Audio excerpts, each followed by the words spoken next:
enfin, moi, en glissant un tout petit peu mon parcours. Alors, moi, je suis né en Allemagne. Mon père et ma mère viennent du Ghana.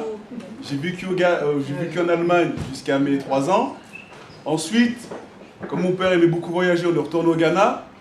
Après, il a dit non, ça serait sympa d'aller en Suisse. Donc, on est allé en Suisse. Ensuite, il a dit non, la Suisse, c'est pas intéressant. On retourne au Ghana. Donc, on est allé au Ghana. Donc, je ne sais pas si je suis allemand, si je suis suisse, si je suis ghanéen, parce qu'après, mes parents sont séparés. Mon père est venu en France, ma mère en Italie, et moi en France. Donc, si je devais, je ne sais pas à quel milieu appartenir, j'ai dit, mais non, je suis heureux. Je suis heureux parce que moi, je me débrouille un tout petit peu en italien pour pouvoir manger et pour pouvoir me balader. Ça, c'est super pour partir en vacances quand t'es petit avec les copains en leur disant, moi, je connais l'Italie. La France, pareil pour les copains et les cousins qui viennent du Ghana. L'Allemagne pour faire l'intéressant à l'école.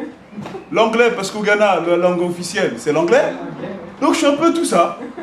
Donc, au début, je me suis dit, est-ce que qui suis-je? Et en fait, cette question-là, j'ai tous les jours la réponse. Je suis quelqu'un qui peut converser avec un tel. Je suis quelqu'un qui peut discuter avec un tel.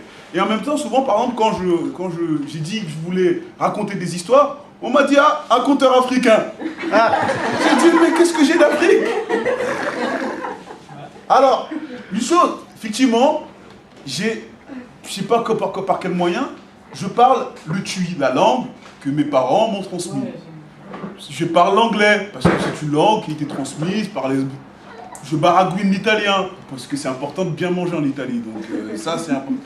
Je baragouine l'allemand aussi, parce que... Et en fait, je suis un peu de tout ça, et je raconte non pas des histoires africaines, si c'est des histoires qui viennent de partout, parce que j'ai le sentiment qu'au jour d'aujourd'hui, plusieurs fois, mon vieux m'a dit « Ah, il faut prendre la nationalité ghanéenne, c'est important !» Pour qui? Pour lui. Mais moi, le Ghana, c'est super. Mais quand je vais au Ghana en vacances, on me dit « Ah, l'étranger. » Mais effectivement, mais il suffit juste que je parle, qu'il repère que je ne viens pas de là-bas. Pourtant, je suis noir et tout, j'aime bien jouer avec. Mais dès que je parle, il y a quelque chose qui dit que non, lui, il n'est pas tous les jours d'ici. Donc, cette question d'appartenance, on a le souvenir des éléments qu'on nous a donnés, mais après, par contre, il y a des portes qui s'ouvrent et que c'est nous qui devons frapper à la porte en disant... alors des fois, si ça ne s'ouvre pas, on regarde s'il y a le toit, il y a moyen. S'il n'y a pas moyen dans le toit, ben, on va voir s'il y a en dessous de la cave. S'il n'y a pas la cave, ben, à la fenêtre. Et en fait, c'est cette question de ce métissage. Et en fait, je trouve que là, on est tous un petit peu des métis. Parce que à fréquenter un tel qui nous transmet des éléments de l'endroit où il est, et ben quoi qu'on en dise, on est un petit peu parcouru d'un peu de lui.